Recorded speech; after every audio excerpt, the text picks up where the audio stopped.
清洁人员在自强号车厢内来回消毒，座位区、厕所每个角落都不放过。因为敏感时期，又传出有旅客在搭车途中咳嗽昏迷。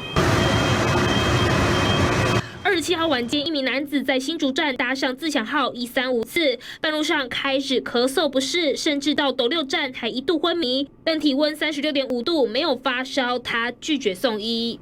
那个旅客是因为癫痫引起的，处理以后呢，他没有发烧，状况还好，我们就让他继续坐搭下班7天车到嘉义去。虽然是虚惊一场，但男子当时坐在一车37号，他下车后，台铁人员立刻封锁第一车厢，并疏散其他旅客。最后列车开到屏东站后进行全面消毒。还是害怕，就是都带着酒精。